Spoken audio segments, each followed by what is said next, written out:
See, why was my mic muted? Hello, everybody. Welcome back to the Pipeline Podcast, episode 140. I'm your host today, Darren McClymans. What a great way to start the stream. Mic muted.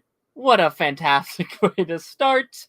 What I assume can only be a hectic stream. Today, I am joined by my special guest. Me. I'm the special guest today, I guess. It's me. To quote Wicked, which we'll be talking about today, it's me. How are we doing, ladies and gentlemen? I always get so nervous when I do these, solo streams, which is weird because that's how I started. I didn't have a guest with me. I had social anxiety. I didn't ask people to do my live streams. But you know what? I'm going to say it's been an interesting couple of weeks for the show. It's been an interesting period. It really has. We missed last week's episode due to scheduling conflicts. The after credit stream this week was weird because birthday stuff that we ended up doing. It was like a day early. And then this week's episode, we're running it solo. But here's the plan, guys. Here's the plan. And I want to talk with you guys. I'm going to answer some comments. We're going to chat. We're going to chill. We're talking about Karate Kid Legends. I thought about canceling again. I thought about doing it. But this was one of my most anticipated episodes of the year. I was so excited to do this. And no shade to the person who couldn't do it. They had very, very valid reasons for having to cancel last minute. So if you're watching this, no pressure whatsoever. But we're going to talk about some Karate Kid. We have some fun news stories to talk about today. We have some ranking, potentially. We have a Karate Kid ranking if we can kind of get over there. If we have enough time. Ronan in the chat. Hello, Ronan. How's it going, my friend? Phil in the chat. Hello, Phil. Hello, Phil. Hello, Mr. Chainsaw. How's it going? How's it going? How are we all doing today? Let me know how everyone is doing in the chat. I guess we're just going to hop into it. Normally, I would have a bit of like a banter. Normally, I would have a back and forth with someone here to be like, how's your week? How are you feeling? Are your feelings in check? Are you having a good day? But of course, if anyone has any comments in the comments, I suppose. What happened this week? What are some big pop culture things? Switch 2 dropped. I've been seeing friends chill on the Switch 2. Are we happy with the Switch 2? I know Phil in the comments has a Switch 2. Phil, are you happy with your Switch? Are you content with that, what is it, $100 Mario game and a Switch? I honestly have not heard a lot of opinions either way on it. I feel like when there's a new system that drops, everyone's either talking one way or the other, and I feel like I just haven't been hearing anything at all, which is interesting. We happy. We are very happy. Well, hell fucking yeah. That's all that matters. That's all that matters. Very happy with it. Hello, Cody. How is it going? How is it going? I guess we're just going to hop into today's episode, though, and then we'll answer comments as we go along. I had a couple pre-planned topics here, that I would just go through, and then I didn't have a guest, so I was like, you know what? We'll just go through a bunch of my bookmark things on Twitter as well that I want to talk about. So hopping into our first story here, let's get some music going as well. I don't have to talk in complete silence, or turn up the music at least a little bit. we have Sinners. Sinners news. We talked about Sinners a couple weeks ago. A movie that I enjoyed. Is currently still sitting at my number one movie of 2025 so far. Excellent movie. No Sinners sequel are being planned. I'm sorry. Says Ryan Coogler. So this is a story that I talked about a couple weeks ago. Good friend Superhero Nexus, we had him on the show. We talked about Sinners, and we went through a deep dive, and we said, hey, do we want a Sinners sequel? Do we want to see a follow-up to Sinners? And I think we were both kind of landing in a very similar spot of we would be okay with a sequel, but we don't need a sequel, right? Like, I don't think either of us would have been upset if they announced they were getting a sequel. It would make sense. It does have a world where you can expand on that if you need to, but you don't have to do that. And Ryan Coogler has basically said he's been living in this franchise game for quite a long time, and that he's hoping to move past that a little bit in his future endeavors. And honestly, I am actually very happy about this, because I think Sinners was such a standout movie. I think it proved what he can do as a director, that I am so excited to see what he has to offer outside of that bubble. Obviously, we know we're getting Black Panther 3 in the maybe not semi-seeable future. That's all fine. That's all cool. But I'm excited what's next after that, right? If, like, honestly, I bet he could do another movie before then, because there's no announcement for Black Panther 3, right? It's rumored, like we know it's happening, but it's not officially in the works as you would. So he could probably be writing, he could be producing, he could be workshopping whatever his next project is, and then after that, you can have it be some new project that we jump into, which I think would be very interesting. What is Phil comment? My dumbass stream for 3 hours without having music to game on. Oof. Absolute oof. I get so self-conscious without music. When it's just me sitting here, I'm just like, not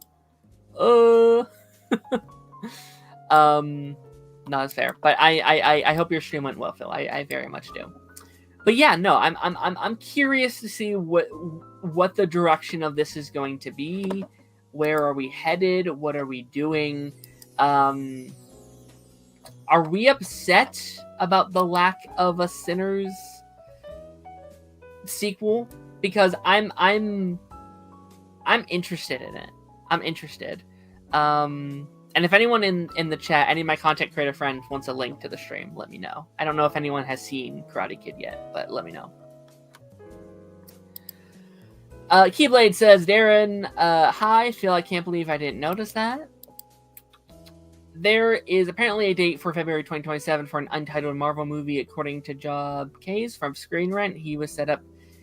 Yeah, there are a lot of those dates, but there are a lot of those, like, hidden dates that we, like, don't know about, where they said that they were there. And I do think, like, now that things have been shifted around, there is at least a possibility that there could be some of these hidden projects, right? I do feel like there is something there that you could hide, that you could, like, I don't know. I've been pitching, like, a Black Panther, or sorry, a Doctor Strange 3. Like, I think a Doctor Strange 3 would make a lot of sense if that's the direction you wanted to go.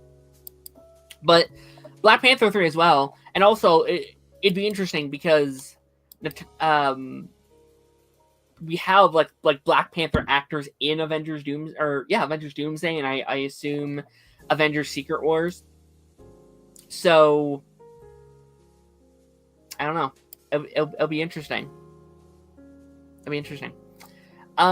Back to Sinners, though. Yeah, like, I don't have a large thing to say about this, but I did at least think it was an interesting prospect.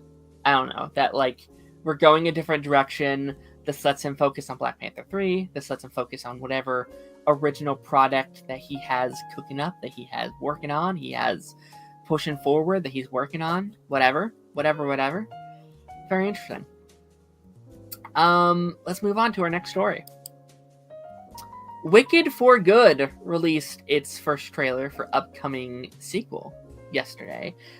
It was a big week for sequels. Sorry, that's not what I mean. That's not what I meant to say. It's been a big week for trailers. We had the big To Doom event a little earlier in the week. We had the Gen V trailer within the week. I know we had a bunch of game trailers, either, what was that, yesterday, the day before that, with the upfronts. There's a lot of those kind of things. And I think Wicked is kind of the next big one. And I kind of feel like I haven't seen a lot of people really talk about it that much. Like, not as much as I think I would have thought people were talking about it. I haven't seen a lot of reactions. I haven't seen a lot of commentary on this one. And I'm very curious because I really loved the first Wicked. I went into Wicked. I avoided Wicked for years because I hadn't seen a trailer. I had seen a trailer, but I hadn't seen the original story. So I was very curious. Look at who we have here. Hello, Phil. How's it going? Hey, man. Oh, it's going. Took some time out of my Switch 2 schedule to come hang out. Came in to be my savior here. Had a last minute cancellation, so I was like, you know what? We're running this solo today. Well, so thank you. Yeah, no problem. I mean, I'm just kind of taking a break from Party Nation and Council and other things to focus obviously on this. The Switch came out and that's all gravy. Sure. But I just want to make more videos for my own channel and stuff. Fair. Valid. I wasn't gonna let you flounder on your own. I mean, come on. Thank you, my friend. You're welcome. You're welcome. But I've been listening since the beginning. So what if there is a Marvel movie in between Doomsday and Secret Wars? Yeah. What is it? Is it possibly a Doctor Strange 3? Yeah. I feel like if it would be something like that, they would have to come out and say we're making another Doctor Strange movie, and we have so and so directing it, and Benedict Cumberbatch has been pulling fucking triple duty between Doomsday, this, and Secret Wars. Yeah. But I don't know. I it's gonna be very interesting. They might just not do a movie at all because I think famously between Endgame and Infinity War and Endgame, there was only just the two. There was just Ant-Man and Captain Marvel. But this time, it's just we know nothing. We know absolutely nothing. Yeah. Yeah, I think it's interesting because I think Marvel is in a very interesting spot right now, just financially, right? Because we had the Captain America earlier this year, which didn't do bad, but also not amazing either. Thunderbolts is looking like it might lose a couple $, and that I think has people all freaked out, right? People are like, "Oh no, what's going on?" Right? So I wouldn't be shocked if they pull another Deadpool and Wolverine, where I actually think 2023 was very healthy for Marvel because it was not a lot coming out that year, and I think it helped rebuild the hype again. I think having that year off to build up to Deadpool 3, people are like, "Oh, it's been a while since I had that feeling again." And I felt that in the Thunderbolts, but I guess it wasn't enough. It wasn't enough of that. I don't know if it was just the characters that they were using, if it was the marketing, or that just the title of Thunderbolts not being a very recognizable brand. So I think that's kind of interesting too. I mean, I kind of talked about this last week on my show. I think Thunderbolts, unfortunately, just had the unfortunate spot of release. I mean, it opened in the beginning of May, and then 2 weeks later, you had Lilo and Stitch and Mission Impossible. Yeah. And a week before that was Final Destination Bloodlines, which caught a lot of people by surprise. It had the, this is Tony Todd's last movie. And while it's a smaller film, a couple good friends of mine who host a really great show called the Movie Film Podcast, Brian and Zachy, they always say something akin to low risk, low reward, right?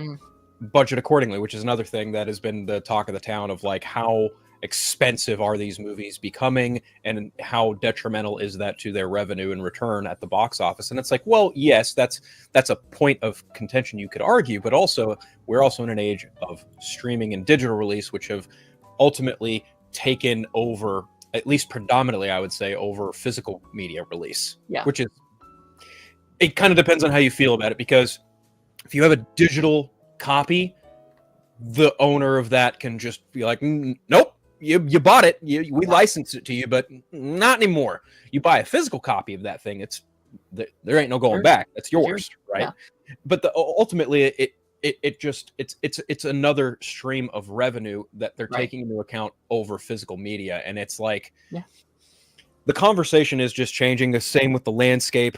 And it honestly, it's just like theaters themselves too, between theater ticket prices specifically going up, and the amount of screens and theater chains possibly close. Like there's a whole different fucking it's an unknown science is what it is. At the end of the day. Yeah, no, it's times are changing, and like I went to see Karate Kid a couple weeks ago. It was me. I got my ticket for free, and then it was 2 people with me. We got popcorn. We spent $40 for basically 2 tickets and popcorn. That is a lot. People don't have that kind of money. They simply don't. And especially to do that every week, sometimes a couple times a week, if there's a double booking of new movies coming out, it is tough. If I didn't have my Regal Unlimited that I could just go in whenever I want, I wouldn't be seeing movies because it is too expensive. And to that point, how does a Regal Unlimited, how does an AMC A-list, like, how does that even factor into? How does it work? Yeah. How does that work monetarily, and like what return do the studios and the theaters get from that? You know what I mean? Like, how does that even equate to an overall success at the box office for any one movie? Not to mention just a sling of films. Like, don't get me wrong, like we always talk about how it's healthy to have movies in the theater so people have options. Well, the problem is people aren't going to the theater. And that's the big thing. Like, what is the thing that people will go to the theater for? And I feel like specifically when it comes to superhero movies, that's just kind of like does it look like another run-of-the-mill superhero movie, or does this look like something I have to see in the theater? Does it look special? Does it look special? And then you have cases like Lilo and Stitch or Karate Kid, right? Like, Lilo and Stitch is arguably, yes, it is 100% catered towards children. However, who has to take the kids to the theater to see the movie? The parents that grew up on that movie. Yeah. Right, exactly. Yeah. So then you look at something like Karate Kid. Oh, this is a kid doing karate. This should be targeted at kids, and it is. But at the same time, it's like this is from a franchise that goes all the way back to 1980s, 1984. Yeah. It's like, is there really a draw there? No, that's more for people my age and older, because I'm about a decade or so older than you. Sure. My age there a little bit, but that point is like Karate Kid. The reason Karate Kid, I think, is not doing those numbers, and that's not a bad thing to say, is because it is a niche franchise. It is a niche IP, right? And then you look at something like Lilo and Stitch, that has a catalog of shit behind it. Yeah. You have the movies, the television show, and then all of the physical merchandise too. Yeah. Like Stitch is his own thing. He's arguably as big as Mickey Mouse, give or take.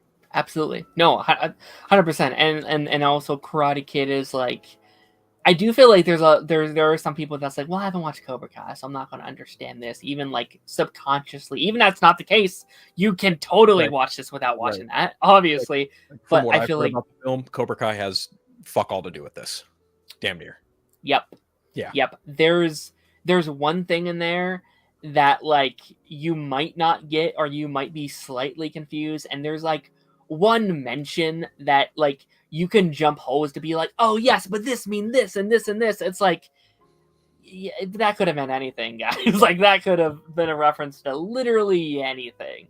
Right. So it is kind of tough too, because like, not to get into that yet, because like it's tough because they clearly wanted to market off of the Cobra Kai success, right? They saw, hey, this is this is very popular. Call up Ralph Macchio, see if he can make an appearance in this movie. He's only in it for like 10 minutes, or maybe more. I don't know. It's if that it is that. Like no shit. It is so. I'll get into this later. It is so split. They clearly made one movie and then like, oh shit, that's popular, and then made a second back half movie.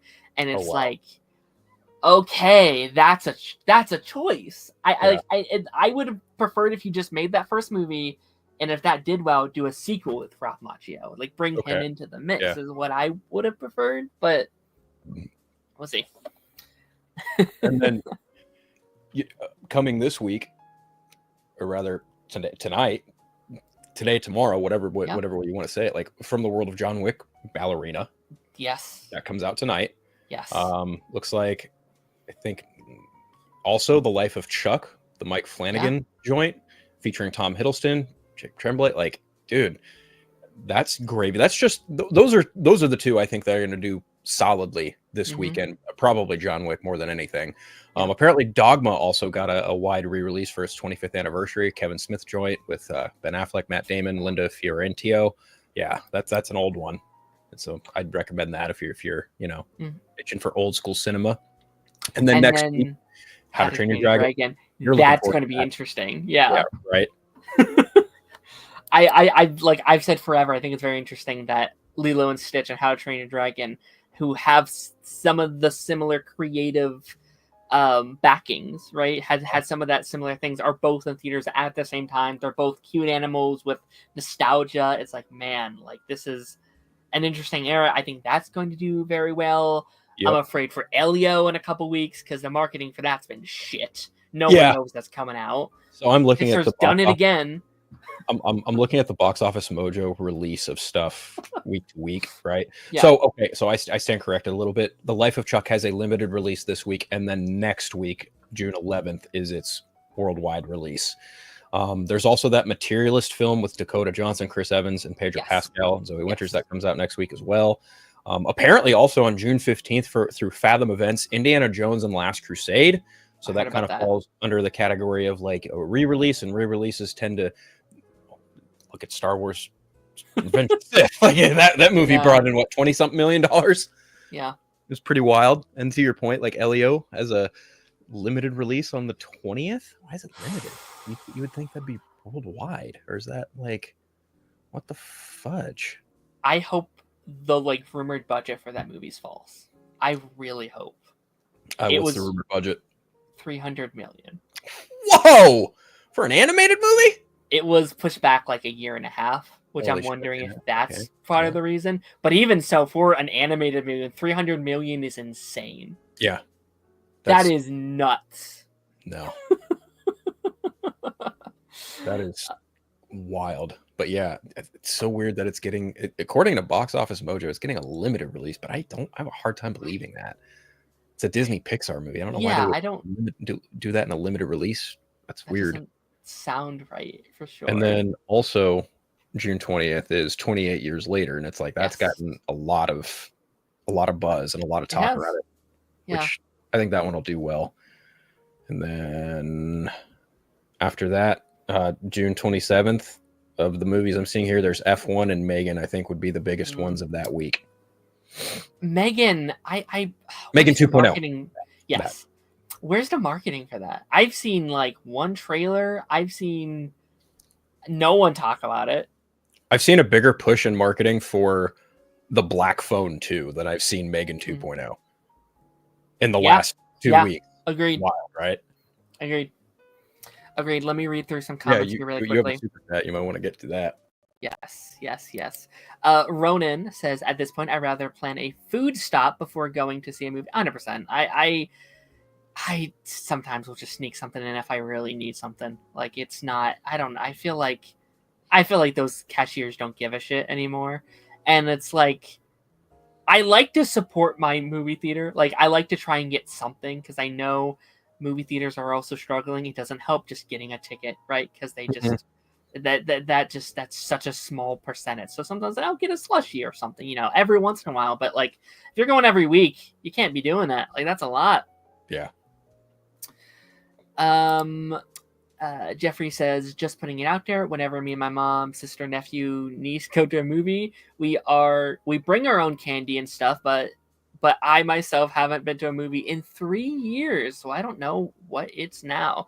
Yeah, you get like a candy and it's like $7, and it's like, this is nuts. A small popcorn is like $8. Yeah, it's ridiculous. Karate Kid Legends comes out May 8th here. I saw it May 3rd on the premiere. Oh, very, very nice. Cody coming out with a $5 super chat. Thank you so much, Cody. The movie cost $45 million. The Cobra Kai version of the dojo was set up for Moff Machio, begged them to delay it until after Cobra Kai. Oh, that's interesting. Well, I think they wrapped Cobra Kai right around the time they started filming that. So, yeah. And I mean, I know what the post-credit scene is, so that was so clearly like done last minute of like, get him in here, just do something, you know. And it's nice. It's a nice scene. It's like, I like that scene just for it's like anything for the fans to be like, okay, it's canon. You don't have to worry about it. You don't have to stress. You don't have to do whatever. But because we have a super chat, new rules that I have set in place. Every time someone super chats, I do change my hat. So thank you for the $5 super chat. And if I get another super chat, I will have to change my hat again. So thank you, Cody. Yeah, if you guys give another super chat, I'll even change my hat. Hell yeah. How do you feel playing as a younger James Bond? Have you seen this casting? No. I have not. I think it's for the video game. I know he's played by like young Dexter, I think, from the new young Dexter spinoff thing that they have. So I haven't seen the casting itself, but I've just seen the image of the video game rolling around. That's all I've seen. I don't. Yes. I know F all about the casting itself. Absolutely. I'm not a huge James Bond person. Like, I respect it from afar. I love what they do, but I don't know if I've seen a full one start to finish. I've seen the Daniel Craig films except for the last one. No Time to Die is the only one I haven't seen. But prior to that, I saw Thunderball. I like that one a lot. I might have seen Goldeneye in the 90s when I was a kid, but if I did, I don't remember it. I have very vivid memories of playing the Goldeneye video game, but whether or not I actually saw the movie, that's up to interpretation. That's up in the air. I honestly couldn't tell you if I remember that or not. Fair enough. Yeah. I need to put some time aside at some point just to be like, go through some, get them out. Although I guess now is a good time, right? Because they're currently going through their next era, right? They're trying to cast for whatever Amazon is doing with those movies. I wish the fans the best with that. I've heard people freaking out a little bit, so I hope everyone loves the new whoever they cast and whatever they do, and I know they might franchise out and blah blah blah. So, that's the intent. I think. I mean, yeah, the Broccoli's straight up. We're just like, okay, you want to give us $1 billion to shut the fuck up, get out of the way? Okay, like, whatever. I mean, it's almost inevitable. I mean, the last big franchise that is not owned by some kind of studio entity, I think, right now is, well, obviously there's Sinners with Ryan Coogler, but he technically retains that after 25 years, so he won't see that until 2050. But the only other one I can think of is George Miller's Mad Max. That's the only IP that he owns solely. He's the sole owner of that. Warner Brothers distributes those films, but he owns the IP. Right. That is the only case that I know where someone, not a studio entity, has complete control over an IP. Right. So whatever happens with the next Bond film, I'm like, I'm not that vested. I've never read any of the books. I've seen, again, like a handful of the films over the years. It's just like, whatever they do is whatever they do. I mean, it goes the way of every other big IP. It is what it is at this point. Absolutely. Absolutely. Let me pull up this story, and this came from a couple weeks ago, but I did want to bring it up, and I think there's a couple reasons for this, so I don't want to like jump to like, oh my gosh, or like the sky is falling kind of thing. Daredevil Born Again has been wrapped for a couple weeks now. Daredevil Born Again is the lowest viewed Disney Plus live action MCU series. Did you see this? I don't know. I mean, I might have seen the headline in passing, but I don't know where the information came from. Right.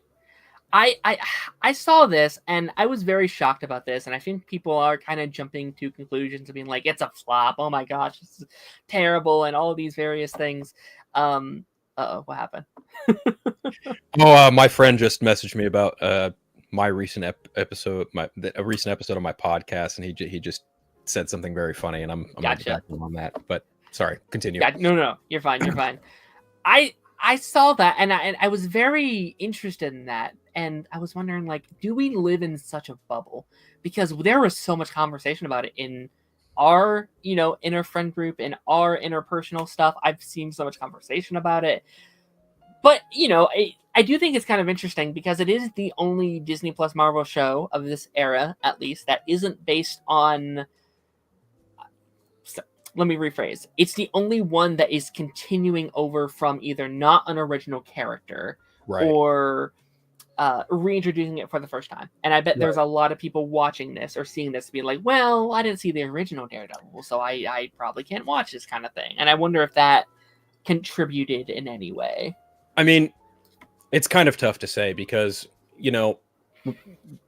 conversation online is conversation online. And that is hardly, concrete, anecdotal, I'm not going to say information, but data. That's hardly any data that's worth taking into any serious account, because the amount of presence online people have online who talk about this stuff regularly, it is literally a fraction of humanity actually watching it, right? Yeah. And we can only surmise data from, just educated guesses at this point. And even, Disney does not release any kind of viewership numbers for nearly anything on Disney Plus. There's no Nielsen rating, anything like that for anything streaming. So it's really tough to say.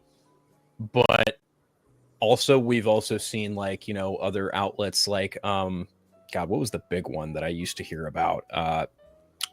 Samba. Samba used to do all sorts of goofy fucking numbers just predicated on smart TVs and houses. And it's like, well, that's great, sure, but not everyone in America or anyone around the world is going to have a smart TV. Granted, I understand the thought process and the logic behind that, but again, as I just mentioned, not every big screen TV or every TV is a smart TV. Right. There are older models that still function like regular ass TVs. But either way, it's really hard to say whether or not something had high or low viewership unless someone who worked on the show or works at Disney come out and outright says yes, it was watched by this X amount, like Netflix does with their over 1 billion minutes watched or whatever the fuck, you know what I mean? Or someone comes out and says the opposite of no, the viewership just wasn't there. Right. So when it comes to Daredevil, I'm like, well, this was already guaranteed 2 seasons anyway. Yes. And we also know that season 2 is creatively going to be much more consistent than season 1 was. Yes. Because of what happened while making season 1 and also the strikes, other things of that. But also to your point, it is also the only one of the Disney Plus Marvel shows that is a continuation of something that was not previously a, quote, Marvel Studios television produced show. It came from Netflix. And, do the people who have Netflix also have Disney Plus? There are a ton of factors that need to be taken into account here. I would actually venture to guess that anyone who probably had Netflix and doesn't have Netflix anymore might have Disney Plus because of the fact that it's cheaper. Right. So that's, again, one tiny thing in a much larger conversation surrounding this. But overall, ultimately, no, I haven't actually seen this anywhere. Sure. But I would not be surprised if it was the case. Right. However, I guess it kind of depends on I have a really hard time believing that this was actually the lowest viewed MCU Disney Plus live action series. Or does it clarify if it's Marvel, or does it just say overall Disney Plus live action series? This is Marvel. This is just in their Marvel circle. Yeah. I have a really hard time believing that this had lower viewership than Miss Marvel. It's like I saw that and I was like, including Echo, including all these, and I think Echo is one of those weird things because it was a binge show, so you probably had those people, day one being like, okay, we're binging all these episodes, so it racks up very quickly comparatively to Daredevil, which was a weekly release. And I'm curious going forward because I do think season 2 is going to go down better than season 1. I there's no doubt in my mind that season 2 comes out and it's worse than season 1. I cannot see a world where that happens. I don't Especially either. if we saw how good this team did when they had full creative control. Those final 2 episodes were incredible. They were amazing. So I just have a really hard time believing that this was, again, like the lowest viewed Marvel show, when you had, like, there was a massive drop off for Secret Invasion, right? Like people dropped off from that show, episode 4 or 5, and then by the time 6 rolled around, that not only was the dip in quality, but there was just a dip in viewership too, from what I recall. And again, like, I remember just seeing Miss Marvel being rated as like lowest viewed of the Marvel shows at the time too, which is unfortunate because that show's actually really good. But and I feel like that's always the narrative that we have to spin of, like, this is the worst thing that's ever been done by the studio, until the next thing comes out, and then that's the worst thing, and it's like, all right. You know, as a fan of the now defunct DC Extended Universe, I look at Marvel fans now and I go, first time? Yeah. It's because that's all that was. That's literally all that was. From Man of Steel to Batman versus Superman to Suicide Squad, even to Wonder Woman, there was always just this raining cloud of just negativity of people, not even just like regular people, like people who had it like out for this universe and compared it to Marvel almost every step of the way, and they always tried to spin it. Like, I distinctly remember right before Wonder Woman came out, people were like, "Oh, it's a fucking mess of a movie. It's terrible. It's disjointed." It's one of the best reviewed movies in the entire universe, and it made over $800 million on a $147 million budget. Yeah, it is literally one of the best movies in that universe. So, and then you jump to Marvel now, right? Deadpool and Wolverine, highest grossing R-rated film of all time, highest rated Marvel film currently, minus Thunderbolts. Yeah, in the last 2 years, and it's just like, I really hate that there's this intent with people, specifically in like this trade industry, and by trade I mean like Hollywood trades, or like, you know, the critics circle, if you will, of just people who just have this intent of just looking at things that Marvel's doing and spinning it negatively, knowing full well it's going to piss off the fan base. And I hate that. I really don't like that. As a fan of the DCEU, I put up with that shit for way too long. And it's funny to me now to see, you know, some of these same people turn around and give fulcrum praise to James Gunn and Superman and the hype that's been generating. Not to say that I think it's going to be a bad movie, not to say I think it's going to be the best movie of all time. I'm just saying, like, to see the narrative shift from one side to the other now, after having witnessed both sides deal with this shit for well over a decade, it's just funny to me.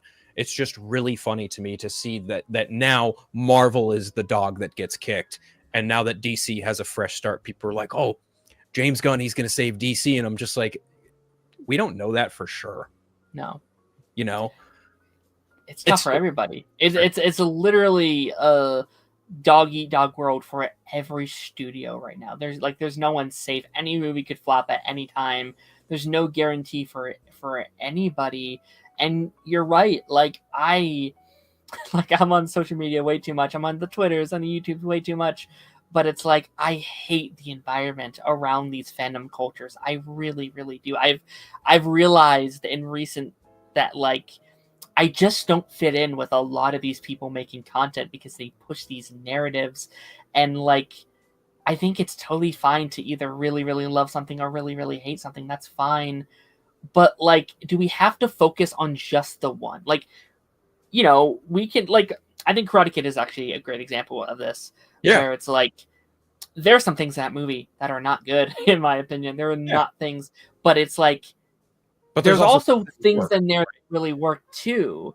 Yeah. And it's like, people are only either talking about it's incredible or it's the worst thing that's ever been made. And it's like, let's talk about both, actually. There's like, you can have both conversations and have this nuanced conversation, and that's so much more interesting to me in any circle than just like, yeah, it was great, and move on. It's like, that's boring. That's boring. I mean, that was the thing with Marvel Studios for the longest time. People would be like, oh, this movie they made is really great, and then people just move on. You know, people never wanted to have like the harder conversation about what might not have worked for insert project here from Marvel, or even Star Wars for that matter. Like Star Wars is, I would argue, a more gargantuan fucking piss pool to step in. It is, yeah. Because good Lord, that you even bring up and mention, yeah, I like the Acolyte. Suddenly you're swarmed with all manner of like, oh, you're an idiot. Oh, you don't know what good quality is. Oh, George Lucas did it better. And I'm just like, I like a thing that was inspired by the work George Lucas made. So I don't know why you're coming at me with all manner of vitriol. It's pretty insane. Like I saw someone on Facebook, on my own personal Facebook, and they made this giant paragraphal diatribe of like, you know, if you like the sequels, you do you, that's fine, but I'm going to chalk it up to you like Disney slop and you don't fucking understand Star Wars lore. And I'm just like, what fucking lore are you talking about? Because let me tell you something, the expanded universe, that's defunct. That means nothing now. Yeah. That's all owned by Disney, and Disney can go, oh, that's cool. Let's take this element of it and adapt it our way. Yeah. But you look at that, and they look at that and go, oh, you're fucking with my canon. I hate you, Kathleen Kennedy. And it's like, no, you need to grow up. Yeah. You really need to grow up. And it's shit like that I've seen. And you know, it's not even just exclusive to Star Wars. No. There's a conversation surrounding Superman that's generational of like, oh, only Superman can only be like Christopher Reeve. And it's like, no, he can't. That's asinine. That's gatekeeping at best. Yeah. You know, that's almost even now to say, oh, nobody can step into the role of Iron Man because Robert Downey Jr. is the only Iron Man. It's like, what? We have 3 different people playing Spider-Man in the same fucking movie, but you're not going to give another actor the chance to play Iron Man? Yeah. It's that take I will never understand the take of like, there will only ever be one blank. I was like, you're wrong. There will always be someone that can play that character, if not better, just as good, or just like a different take on a character. You wouldn't have Cameron Conroy. If you had that take, we wouldn't have Downey. We wouldn't have Chris Evans. We wouldn't have Henry Cavill. We wouldn't like. Chris Evans has played 2 different Marvel characters in the same universe. Yeah. You have another absolutely change hats. Yeah. Cameron says, I think Ms. Marvel got screwed over by putting the show on the same day as Obi-Wan Kenobi. Agreed. I don't know why they did that. I don't know why this didn't have like a Monday and Tuesday thing or something. I think Disney's biggest struggle, honestly, is they want stuff on Disney Plus, but they put things out way too close to each other. I mean, look at Andor and look at how quickly they were to market Ironheart immediately after Andor. Yeah. And then Andor finished a week or 2 ago, and now we've got Ironheart in less than 3 weeks. Prior to Andor, what was it? Daredevil. Prior to that, it was February was kind of a drag, but even then, leading into February, we had Friendly Neighborhood Spider-Man, which was 3 or 4 weeks of that, and then we got Daredevil not even 2 weeks later. I think Disney Plus's biggest problem is too much content too fast. Yeah. And they need to kind of space out their releases a little bit just to give some stuff breathing room. But what do I know? 100%. I've said that's. I mean, I think that's even in the movie space. Like we're literally seeing that right now. You even mentioned it. Thunderbolts. I probably would have done better if Lilo and Stitch literally wasn't 2 weeks after that, and then a couple weeks after Lilo and Stitch. I don't think it's going to stop them, but Elio comes out as well. You know, and it's like they have now too much IP. They have too much movies coming out every year that it's like, oh, it's kind of hurting their own chances at success. Like they had Avengers Doomsday take the spot of Ice Age, and it's like, okay, you're competing with yourself here, guys. And I think that will get better. I do think that we're coming up on a spot that's like, it feels like they're trying to improve. We talked about this last time you were here about the whole Bob Iger and him coming back in and trying to fix stuff and trying to move on. I know there's rumors about maybe someone new kind of coming back into the frame, and theories and rumors and blah blah blah. But if I remember correctly, I think Iger's contract is up at the end of next year. Yeah, if I remember correctly. So I would imagine that if he has a successor, we might start seeing serious consideration for that by the end of this year. And again, I don't know that for a fact. It's just something I read in passing a while ago. Yeah. But yeah, it wouldn't shock me if Bob Iger stepped out officially for good at the end of next year. But I also recall that like his successor will be handpicked not only by him but also by the board of Disney, because last time it was just him and we saw what happened with that. Right.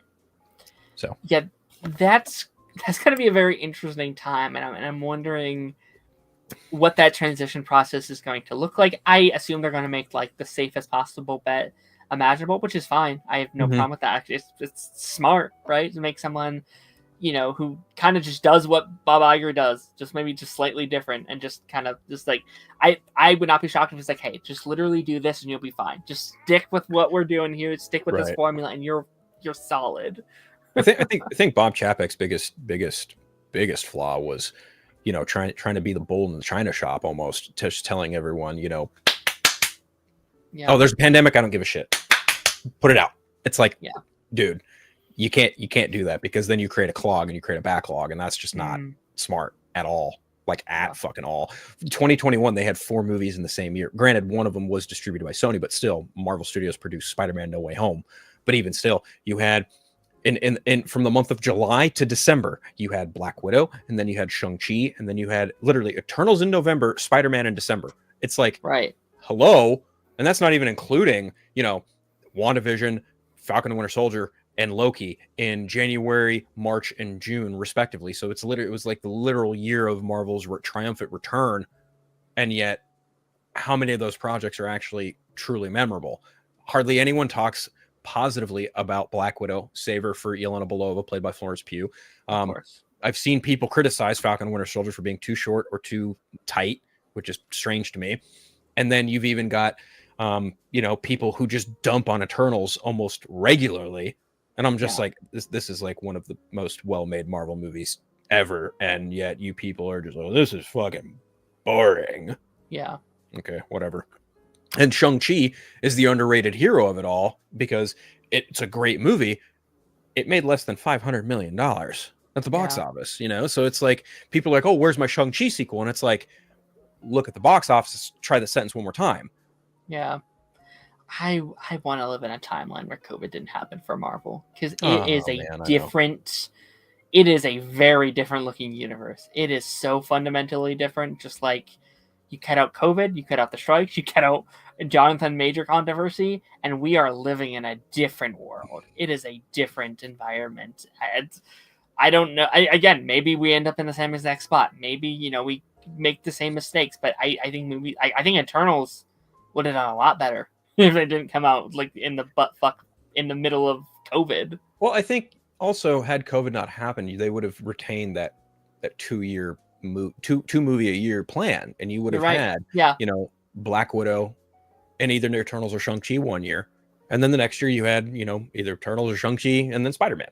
They would have been okay, right? Yeah. It's really tough to say too, because like the pandemic accelerated streaming for a lot of these companies, and then all the big companies were like, okay, well now we need a streaming service to compete with Netflix, because Netflix is fucking cooking, right? So again, to your point, like it is a very different looking universe. What does that universe look like? I honestly couldn't tell you. Like, is that even a universe where the Snyder Cut exists? I would certainly hope so, but tough to say, because had the pandemic not happened, HBO might not have been like, hey, let's get Zack Snyder's Justice League on that for viewership and for accounts and for, you know, subscriptions. I don't know. But going back to just Daredevil being the lowest viewed thing, I have like the hardest time believing that, because you already had the built-in hype of the Netflix show, and you had the returning cast. You had all manner of just reasons for this to be more successful than it might have been. I mean, again, we don't really know, because we don't have these numbers in front of us, because Disney is very close to the chest with this stuff. Yeah. So it's really tough to say, but I have a hard time just believing that narrative of like lowest viewed Marvel Disney Plus series. I doubt that. Yeah, I think this is one of those situations of like, technically it is by the metrics that they are measuring by, but like in reality, it's like, no, it did fine. It did perfectly fine, and they're happy with it. And, you know, like I know it probably didn't do as well as maybe they were expecting when they originally pitched it, or when it originally got off the ground. But again, I think yearly TV does well. I think once they get a a pattern once they start getting into seasons 2 and season 3s. I think once people are get used to like, okay, every spring we have a new season of Daredevil, I think it will do better. I think that will help them. And I think that's a really great strategy too, because what is one of the biggest criticisms of TV right now? Too long in between seasons. Yep. And it feels like they're all at least trying to get back into some semblance of that. Like Friendly Neighborhood Spider-Man said they're going to try and do yearly. Invincible said they're going to try and do yearly. I know you're not a fan, but like the point still stands. Yeah, 100%. It feels like Severance seems like they're trying to get on that. Only Murders, and like it feels like everyone is agreeing and being like, "Hey, we want to. We are trying our best." And I think if studios were smart, they would start greenlighting shows by 2 seasons at a time and be like, film these 2 seasons and then wait a couple years and then you can do it again, or you don't have this. Like to your point, greenlight at least a season or 2 at a time, but then also budget accordingly for said seasons. Like here, you have this X amount, film whatever you want, film what you can, and we will turn it into 2 seasons, one release either earlier in the year and then one again either later on in the year or beginning of the year again, like cyclically, 100%. And also, I would argue, this doesn't go to the studio necessarily, but for your writers, hey, at the end of that second season, wrap it up just in case. Just put a little bow on it just in case, because good chance you're not getting a 3rd season. But if you do, awesome.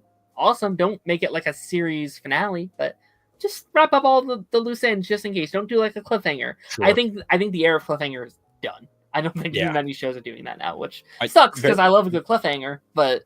Very few. Like I was actually reading about ER's recent season finale ending on a cliffhanger, and that's one of the few shows that's still thriving in network television, and that's the only reason why they can get away with it is because A, it's been doing this for years, literally. B, people still watch it on network television, or they catch it streaming next day, whatever, through whatever service. I don't know who makes it, but still, like the point still stands is like they are one of the few shows that can get away with something like that because of the inherence that is the structure of that show. So sure, definitely very fun.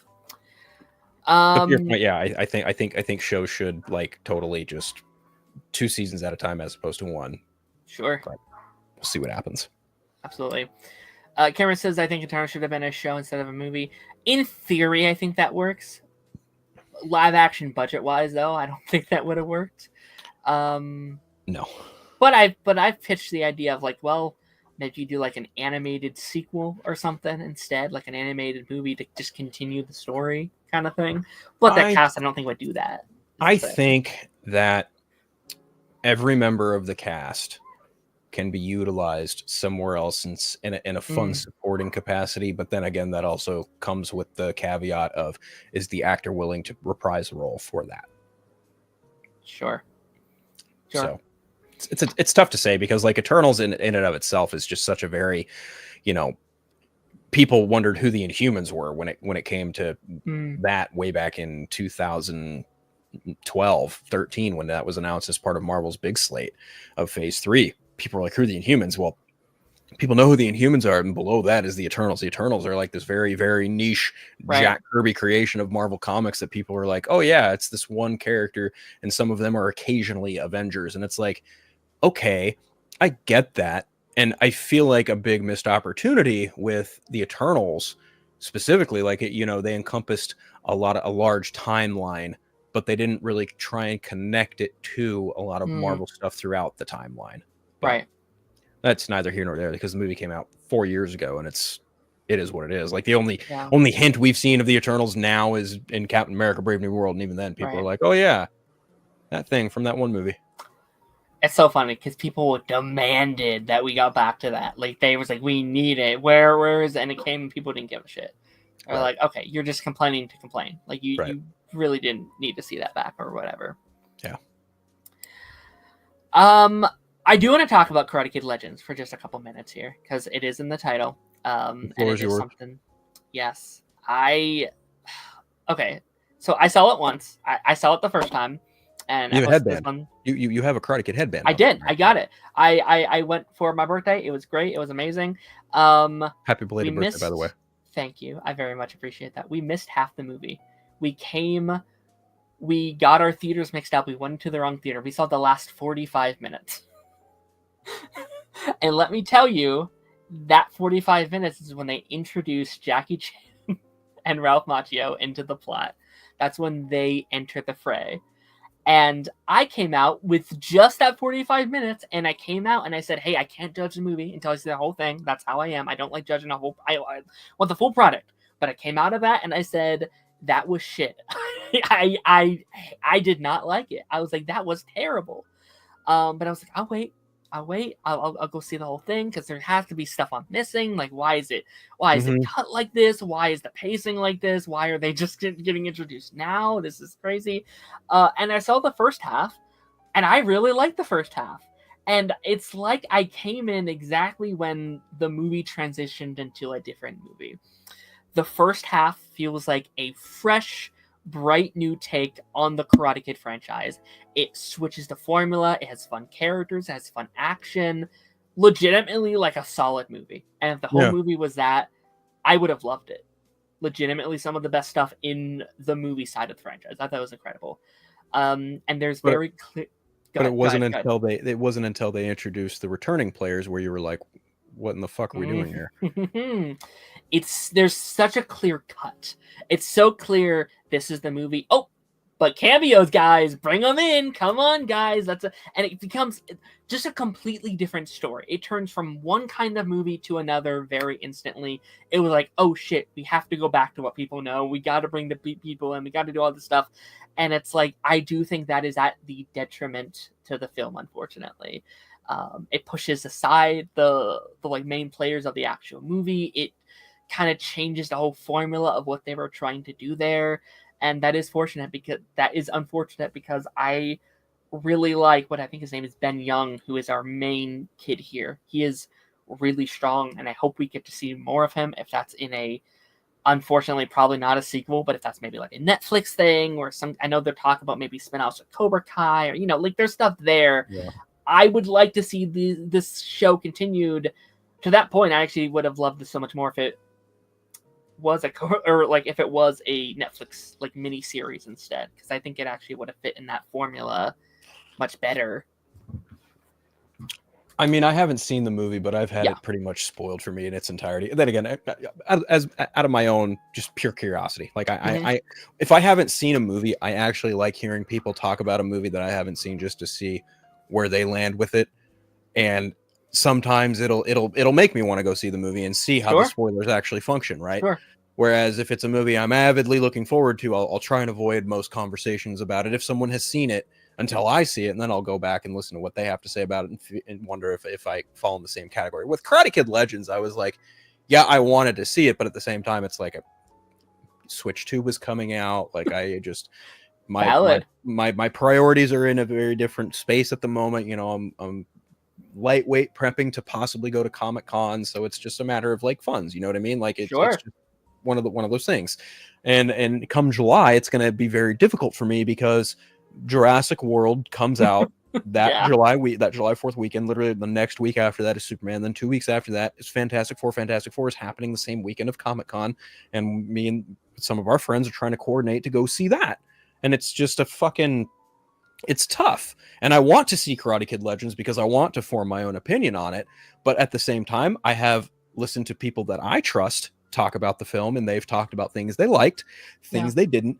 And it seems to me that the things that people do like are Ben Wang playing Lee Young. I forget the character's name, but like he plays Lee. They think he's great and he's going to be a great successor to this franchise. And I believe that. Yeah. But I've also heard, to your point, like when Mr. Han and Daniel LaRusso come into the picture, it's just kind of like okay. Like you called the movie Karate Kid Legends. You could have had them show up in a, I don't know, much more respectable capacity. I mean, it's also important to remember, this is from Sony Pictures. The fact this film is an hour 30, I'm just like, there has to be some stuff on the cutting room floor. Yeah. Like to maybe make some of this stuff maybe smooth out a little bit, but I can't say for sure without watching the movie. Will I watch the movie? Yes, I will eventually. Like I haven't even seen Sinners yet, and I want to. Oh, wow. Yeah, that movie's incredible. Yeah, no, you're 100% right. Like it's very short. It could have used a bit longer. like I like, what is it, Lee, our main character. He's so very good. He's so good. I wanted a bit more meat on the bones as well, because it's like they definitely set up this, like, you know, you can just tell this from like the trailer. It's like a really dark story for him. There's a lot of trauma in his life, and at the end of the day, they don't really, I think, hammer home what he's fighting for. And I think that to me is every good Cobra Kai Karate Kid story, or like, what are they fighting for? Why are they doing this?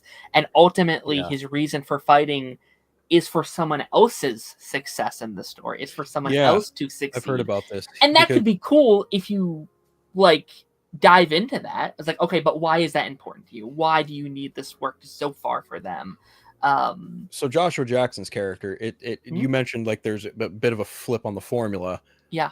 I won't say explicitly what it is, because again, you know, there are probably people in the chat who might not have seen it yet, and I don't want to spoil anything, even though I know what it is and I haven't seen it. But even still, like, when I heard what that was, I was like, oh, that's interesting. That's new, you know, because Cobra Kai traditionally does that thing that you just mentioned. You know, what are these students fighting for, right? And ultimately that's the thing that's the kind of contingent in this film, is like, what is Lee fighting for? And it happens to be very like personal but not personal in the same way that, say, you know, Robbie fought Miguel, or when Miguel fought Axel, or like all manner of what happened in Cobra Kai, right? Like, it was very personal, but for a very different reason, but it still felt intricate to the core of what Karate Kid is at the end of the day. Right. We have Absolutely. To change hats again. We have to change hats again. Yeah, no, and like, I loved that element there, like, because I didn't know that was thing going into it, and then I watched it, I was like, wait, this is incredible. I love this. This is like, when you do these like legacy sequels, I like when you can change the formula and try different things, and it's like, I think if they committed to that story beat, I would have been so much more into it. And it's like I said previously, they cut it off. They like, we're doing this, done, we're switching over. And it's like, man, I kind of wanted to see where that was going to go. Cody with a $5 super chat. Thank you so much, Cody. Li Fong watches the entire Cobra Kai cast of characters. Here's what I'll say about this, because I was thinking about, oh yes, change hats. Thank you. I was thinking about this earlier, and I think it's a very interesting conversation to have, because this movie's power scaling is very interesting, because sometimes he's like a weak little boy who loses fights to bullies, and then in the next scene he's like jumping off of fire escapes and doing flips and beating these armed like men, and it's like, I don't know how powerful you are. And this is a problem with Cobra Kai and Karate Kid as a whole. You know, Daniel was the same way, Johnny was the same way, Miguel was the same way, where it's one time they're weak, another they're like God kind of thing, right? So I don't know the answer. I think he, in theory, should be able to beat the Cobra Kai cast, because he has karate and kung fu, and the Cobra Kai cast does not have kung fu, so he, with at least a little practice, should be able to beat your Miguels and your Robbies and your Tories, but I don't know. I think it's kind of a case-by-case basis, depending on who you're talking about, because while Lee has the training of both Kung Fu and Miyagi-Do, it's kind of difficult, because he has the training. He doesn't have the experience that the Cobra Kai kids have. And they're not even kids anymore. They're college students. That is a very good point. Because like, Miguel came back from a broken back. Robbie suffered a similar injury that Daniel did, if not worse, when he was the same age as Daniel. And they still came back from that. Yeah. So while I can kind of understand the thought process of, you know, Lee possibly wiping the floor with them because of his agility, because of his ability, I can understand the thought process, but I would just argue that, like, he does not have the experience that they have. And even this is kind of intricate to something I looked up the other day, because I was curious myself, because I've always been under the impression that, you know, a character like Ben Solo would wash Darth Vader. Thinking about it now, maybe not so much, because Darth Vader, Anakin Skywalker, has literal years of experience under his belt, not only as Anakin Skywalker, but even as Darth Vader. And even as Darth Vader, he is limited in what he can do because he's using some of the Force to hold back some of his own physical pain. Whereas Kylo Ren is nothing but unbridled raw strength. However, Kylo Ren, his biggest flaw is his own ego and personality and getting the best of him. But mind you, Kylo Ren was able to hold his own against Rey, who is freshly new in the ways of learning a fucking lightsaber, also because he was physically wounded by Chewie's bowcaster. But then they fought in that throne room scene together, and then they fought Palpatine. But at the same time, like, Kylo Ren lacks the formal experience that Darth Vader has, you know. But there is a case to be made that just because he lacks the experience doesn't mean he couldn't get the one up on Darth Vader. Sure. Because let's be real, like, Luke Skywalker fought Darth Vader twice. The first time, lost. Second time, came back, hammered away at him because he gave in to the dark side. Very briefly, but he did. Sure. Mind you, Luke Skywalker also terrified of Kylo Ren because of the raw strength he exuded, and he even expressed it again when he was training Rey. He's like, I've only seen this raw strength once before in Ben Solo. So when it comes to the Karate Kid logic, I'm like, well, I see what you're saying, but I'm not sure that the math quite adds up. Sure. And, like, you know, he does have a pretty deep history with the Kung Fu when you kind of start the movie. So he does automatically have that. And here's what, like, another thing in the movie that I wanted a bit more of is, like, the whole presence of all the trailers and all the movies. It's like, okay, you have Kung Fu, but we're going to add on to that with karate. And I think that's a great concept. Yeah. But we don't really get to see, we get a little bit of it, but, like, we don't really get to see Daniel really pass on the legacy of Miyagi-Do in the way I like. Because, like, I love the way the Cobra Kai ends. I think it's so cool that you have an arc for Daniel finally understanding what it's all about and what it means.